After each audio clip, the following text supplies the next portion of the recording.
City India news Telugu. నమస్కారం.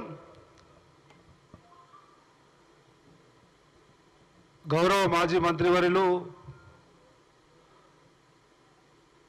BRS working president అయినటువంటి కల్వకుంట్ల తారక రామారావు గారు నిన్న మా నాగర్ కర్నూలు పార్లమెంటు సుడిగాలి పర్యటనకు వచ్చి మొత్తం నాగర్ కర్నూలు పార్లమెంట్లో టీఆర్ఎస్ పార్టీ ఎత్తిపోయి మీటింగ్లన్నీ బోసిపోయి ఆ పరిస్థితిని చూసి కేటీఆర్ బెంబేలెత్తిపోయి గౌరవ ముఖ్యమంత్రి మరియు మా పిసిసి అధ్యక్షులు రేవంత్ రెడ్డి గారి గురించి అడ్డగోలుగా నోరు వారేసుకున్న విషయం ఈరోజు పత్రికల్లో మీరు అందరూ చూసుంటారు. గత ఎన్నికల్లో చిత్తుగా ఓటమి పాలై ఓటమిని జీర్ణించుకోలేక ఆ ఓటమి తర్వాత 82 రోజుల ప్రజాపాలన కొనసాగింపబడుతున్నటువంటి ఓ మధురమైన అనుభూతిని అనుభవిస్తున్నటువంటి ప్రజలు కాంగ్రెస్ పార్టీ వైపు చూపిస్తున్నటువంటి ప్రేమను కానీ నమ్మకాన్ని కానీ విశ్వాసాన్ని చూసి తట్టుకోలేక అడ్డగోలుగా మాట్లాడుతూ ఉన్నారు. దాన్ని తీవ్రంగా ఖండిస్తూ గౌరవ ముఖ్యమంత్రి ఆ స్థాయిలో మాట్లాడడం లేకుండా రేవంత్ రెడ్డి గారిని ఈయన అంటున్నాడు. కానీ 10 సంవత్సరాలు ప్రభుత్వంలో భాగస్వామిగా ఒక యువరాజుగా కొనసాగి విచ్చలవిడిగా నిరాఘాటంగా అవినీతికి పాల్పడి ఆర్థిక వ్యవస్థనే చిన్నాభిన్నం చేసి విచక్షణ కోల్పోయి ఈ రకంగా మాట్లాడని కాంగ్రెస్ పార్టీ తీవ్రంగా ఖండిస్తుంది. వీరంటారు పెద్ద పెద్ద తుడుంకాన్లను లేదంటే తీస్మార్ఖాన్లను చూసినాము, ఈ బుడ్డర్ఖాన్ ఎంత అని. నువ్వు బుడ్డర్ఖానా తీస్మార్ఖానా, కాంగ్రెస్ పార్టీ బుడ్డర్ఖానా తీస్మార్ఖానా, మా రేవంత్ రెడ్డి తీస్మార్ఖానా అన్నది స్పష్టంగా తెలంగాణ రాష్ట్ర ప్రజలు చెప్పిర్రు. వారి అభిమతాన్ని ఓటు రూపంలో చూయించేసిర్రు. మొత్తం తేటతెల్లం అయిపోయింది.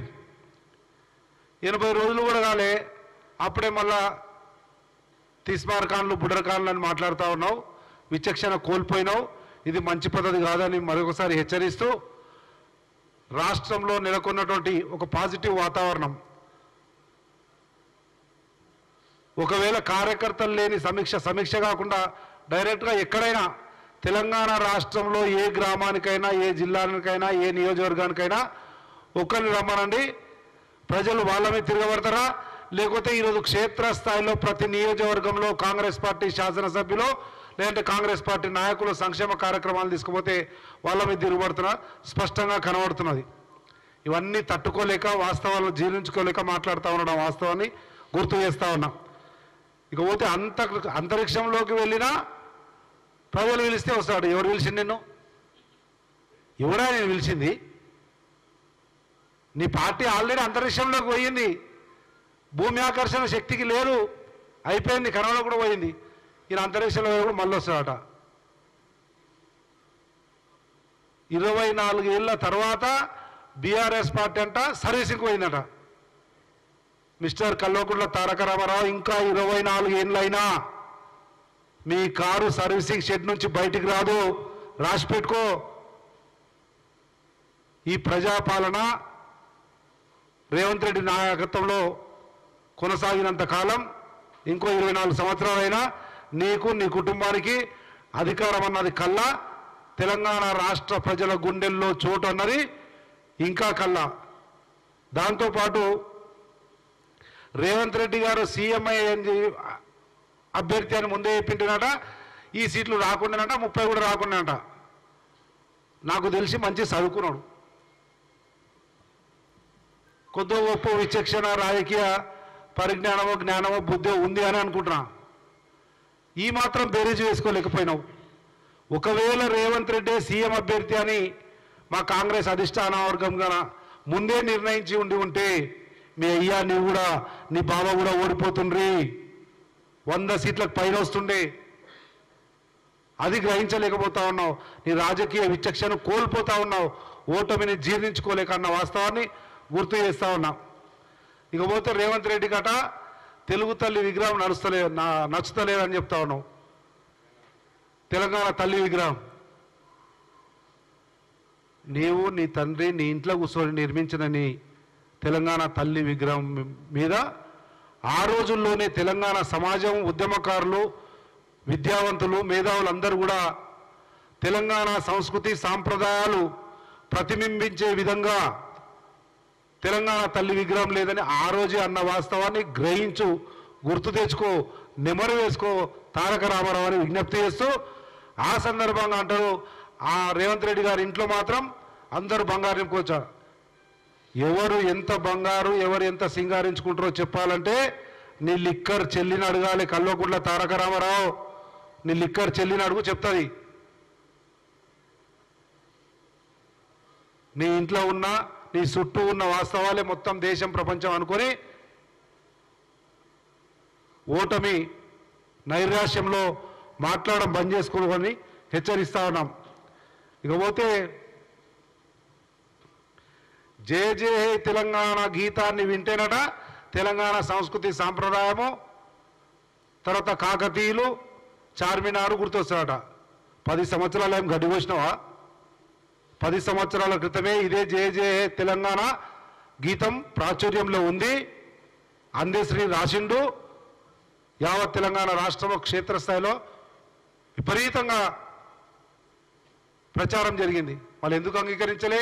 దాంట్లో అంత మాధుర్యమైనటువంటి తెలంగాణ సంస్కృతి సాంప్రదాయాలుంటే అందశ్రీ దళితుడని ఆ గీతాన్ని రాష్ట్ర గీతంగా అంగీకరించకుండా ఈరోజు సుప్పనాతి మాటలు చెప్పనీకే నీకు జయ జయకే తెలంగాణ గీతం గుర్తొచ్చిందా అని కూడా హెచ్చరిస్తా. ఈ రకంగా ఓడిపోయిన నైరాశ్యంలో ఇంకొకసారి గౌరవ ముఖ్యమంత్రి మా పిసిసి అధ్యక్షుడు రేవంత్ రెడ్డి గారిని కానీ వారి పర్సనల్ విషయాలను కానీ ఎక్కువగా మతి తప్పి స్థాయికి మించి మాట్లాడితే మాత్రం పరిస్థితి వేరే రకంగా ఉంటుంది. నువ్వేదో అన్నావు నిన్న మా దగ్గర వచ్చి అచ్చంపేట్ల పత్తర్కా ఈట్కా ఏదో చెప్పినావు. పత్తరు ఈట్లేమో కానీ వేరే రకంగా ఉంటుంది. పాలమూరు గడ్డ మీద మాట్లాడినా మళ్ళీ ఒకసారి పాలమూరు గడ్డకు వస్తే ఏ రకంగా సమాధానం చెప్పాలనో సమాధానం చెప్తామని చెప్పి కూడా తీవ్రంగా హెచ్చరిస్తూ నీ భాష కానీ నీ పదజాలం కానీ లేకపోతే నీ స్పృశించే అంశాలు కానీ సోయండి మాట్లాడాలని చెప్పి తీవ్రంగా హెచ్చరిస్తా ఉన్నాం. Thank you. నమస్తే.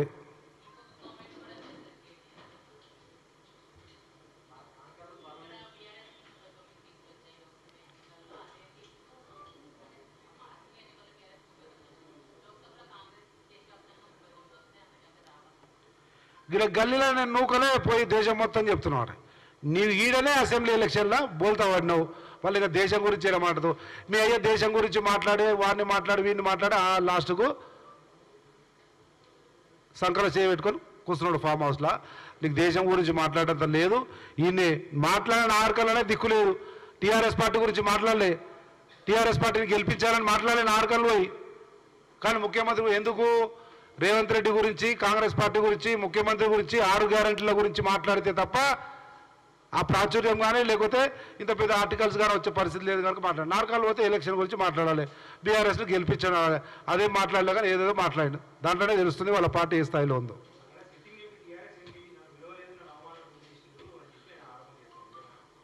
ఒక్క నాగర్ కర్నూలు సిట్టింగ్ ఎంపీ కాదు, 10 సంవత్సరాల వీళ్ళ నిరంకుశ అహంకారపూరిత పరిపాలనలో అనేక మంది అనేక రకాలుగా ఈ రకమైనటువంటి అవమానాలు ఎదుర్కొన్న వాళ్ళే. కానీ అధికారం ఉంది కదా ఎందుకు అని భయానికి భయభ్రాంతులకు గురై మిన్నకుండిపోయారు. కానీ ఇప్పుడు అధికారం పోయింది. వాస్తవాలు మానసిక వేదనను బయట పెట్టడానికి అందరూ కూడా ముందుకు వస్తున్నారు. అక్కడ సిట్టింగ్ ఎంపీ ఒక దళిత సీనియర్ ఇంతకుముందు ఎమ్మెల్యేగా చేసిండు, మంత్రిగా చేసిండు, ఎంపీగా చేస్తున్నాడు. అటువంటి ఆయనకే సమాచారం అంటే వీరు అహంకారపూరిత రాజకీయాలు ఇంకా ఓడిపోయినా కానీ ఇంకా సిగ్గురాలే, ఇంకా మానుకోలే. మళ్ళీ సిగ్గు శరం లేకుండా మా ముఖ్యమంత్రి దాదాపు 82 రోజులనే ప్రజారంజక పరిపాలన అందిస్తూ ఉంటే ఎట్లా అనుభూతి అవుతుంది? నోటికైనా రావాలి. రాష్ట్రానికి ఇంత మంచి చేస్తున్నాడు, చెప్పినట్లు 6 గ్యారంటీలు చేస్తున్నాడు. నేను మొత్తం చిప్ప చేతికిస్తే కూడా ఆర్థిక వనరులను సమకూర్చుకొని ఇచ్చిన గ్యారంటీలు అమలుపరుస్తున్నాడుగా ఏం నోటితో అనాలి, ఏం ముఖం పెట్టుకొని అనాలి అనేటువంటి ఇంకిత జ్ఞానం ఉండాలి కేటీఆర్కు.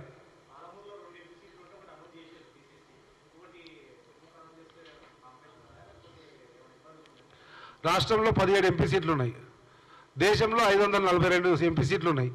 అక్కడక్కడ ప్రకటించడము ఆ స్థానిక పరిస్థితులను బట్టి ఆ పిసిసి అధ్యక్షుడు లేకపోతే కాంగ్రెస్ పార్టీ అధ్యక్షుడు ప్రకటించిన మాట వాస్తవం.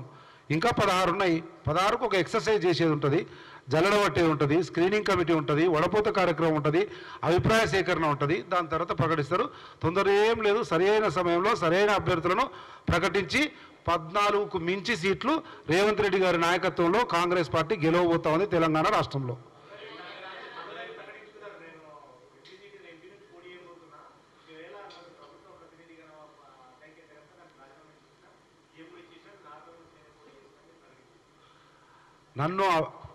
నేను పోటీ చేస్తే నాకు ప్రకటించుకోలే. నేను కూడా ఆశావాహుల లిస్టులు నేనున్నా ఆ మీటింగ్లో, నేను కూడా ఉన్నాము. జూపల్లి మళ్ళీ ప్రెస్ మీట్ పెట్టారు. అదే ఆశావాహుల లిస్టులో నేను కూడా ఉన్నా. ఎంపీ టికెట్ నేను కూడా ఆశిస్తా ఉన్నా. ఒకవేళ ఎంపీ టికెట్ ఆశించడం వల్ల ఎంపీ టికెట్ ఇవ్వడానికి ఢిల్లీలో ప్రత్యేక ప్రతినిధి ఒకవేళ అడ్డు అనుకుంటే దానికి రాజీనామా చేసినా మా ముఖ్యమంత్రితో రాజీనామా పత్రం ఉంది అని చెప్పిండు. వారు కూడా సీనియరు నాయకుడు, 2 సార్లు పార్లమెంటుకు ప్రాతినిధ్యం వహించిండు, మా కమ్యూనిటీలో కూడా అగ్రజుడు. వారితో పాటు నాతో పాటు ఇంకా 26 మంది అప్లై చేసిర్రు. That is the beauty of Congress party. 26 మంది అప్లై చేస్తూ ఉన్నారు ఒక రిజర్వ్ నియోజకవర్గానికి. అంటే కాంగ్రెస్ పార్టీ ఇచ్చినటువంటి స్వేచ్ఛ, కార్యకర్తలకు ఇచ్చినటువంటి అవకాశం. అది టీఆర్ఎస్ పట్ల ఉందా అంటే అట్లా ఎక్కడ అప్లై చేసిండు, ఎవడు అప్లై చేసిండు, నలుగురు కూర్చొని చెప్తే అనౌన్స్ అవుతుంది. అక్కడ ప్రజాస్వామ్య వాతావరణం. This is the beauty of democracy and this is the beauty of Congress party. Apply చేసుకునే అవకాశం ఉంటుంది, దాని మీద చర్చ జరుగుతుంది, వడపోత జరుగుతుంది, సరైన అభ్యర్థిని సరైన సమయంలో ప్రకటిస్తారు. తొందరగా అది రేవంత్ రెడ్డి అంత తొందరగా ఏదో నిర్ణయం తీసుకొని ప్రకటించేటటువంటి నాయకుడు కాదు, ఆ అవసరము లేదు. కానీ రేవంత్ రెడ్డి గారు ప్రాతినిధ్యం వహిస్తున్న కొడంగల్లో మీటింగ్ పెట్టి నెల లోపల జరగబోయే పార్లమెంట్ ఎన్నికల్లో ముఖ్యమంత్రిగా ఉండి పిసిసి అధ్యక్షుడిగా ఉండి నిర్ణయం తీసుకునే స్వేచ్ఛ ఉంది. నిర్ణయం తీసుకునే ముందు కూడా అందరి అభిప్రాయాలు తీసుకొని నిర్ణయం తీసుకుని ఉంటాడు. వడపోత స్క్రీనింగ్ అంతా అయిపోయిన తర్వాత నిర్ణయం తీసుకుని ఉంటాడు.